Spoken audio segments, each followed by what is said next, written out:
মোবাইলে সিম আছে ২ টি অথচ কল করার সময় শুধু একটি সিম দিয়ে কল যায়। এই সমস্যা কিভাবে সমাধান করবেন? আসসালামু আলাইকুম বন্ধুরা। আপনারা অনেকের সময় দেখেন যে আপনারা কাউকে কল করতে চাইলে আপনার মোবাইলে ২ টি সিম উঠানো থাকার পরেও দেখা যায় কল করতে গেলে একটি সিম কার্ড দিয়ে শুধু কল যায়। এরকম সমস্যা যদি আপনার থেকে থাকে কিভাবে সমাধান করবেন এই ভিডিওটি থেকে জানতে পারবেন। কারণ এই ভিডিওটিতে আমি আপনাদের দেখাতে চলেছি যে ২ টা সিম থাকা সত্ত্বেও শুধু একটি সিম দিয়ে শুধু কল যায়, এই সমস্যা কিভাবে সমাধান করতে হয়। তো মূল ভিডিওতে যাওয়ার আগে ছোট্ট একটা রিকোয়েস্ট করব, ভিডিওটিতে একটা লাইক দিয়ে ভিডিওটি শেয়ার করে রাখবেন। কারণ যেকোনো সময় আপনার এই সমস্যাটা হতে পারে আর এই সমস্যা হলে আপনার সমাধান করে নিতে পারবেন। তাহলে চলুন সম্পূর্ণ ভিডিওটি মনোযোগ সহকারে দেখতে থাকুন। তো সেজন্য আপনারা সর্বপ্রথম যে কাজটি করবেন এখান থেকে আপনাদের মোবাইলের সেটিংস ওপেন করে নেবেন। এখন মোবাইলের সেটিংস ওপেন করে নিলে এরকম ইন্টারফেস চলে আসবে। এখন এখান থেকে আপনারা প্রথমে দেখতে পাবেন নেটওয়ার্ক অ্যান্ড ইন্টারনেট সেটিংস। আপনি এখন এখান থেকে নেটওয়ার্ক অ্যান্ড ইন্টারনেট সেটিংসটি ওপেন করবেন।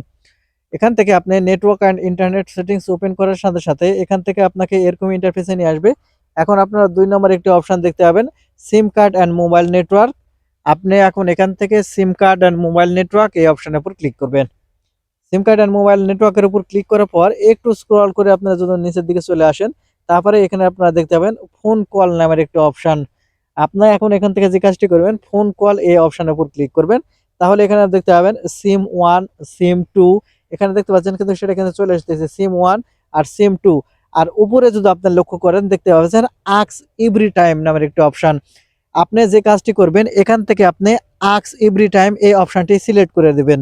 দেখতে পাচ্ছেন আমি এখান থেকে আস্ক এভরি টাইম এই অপশনটি এখান থেকে আমি সিলেক্ট করে নিচ্ছি। আপনারা অবশ্যই এই অপশনটি একটি আস্ক এভরি টাইম এটা আপনারা সিলেক্ট করে নেবেন। এটা সিলেক্ট করা হয়ে গেলে আপনাকে প্রমাণস্বরূপ দেখানোর জন্য আমি যে কাজটি করতেছি এখান থেকে আমি ব্যাক বাটনে ক্লিক করতেছি।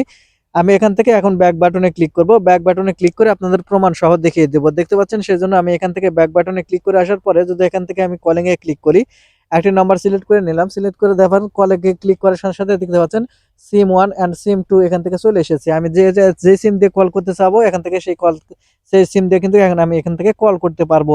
তো বন্ধুরা এই ছিল আজকের ভিডিওটি, আশা করি বুঝতে পেরেছেন। ধন্যবাদ ভিডিওটি দেখার জন্য। দেখা হবে নতুন কোনো ভিডিওতে।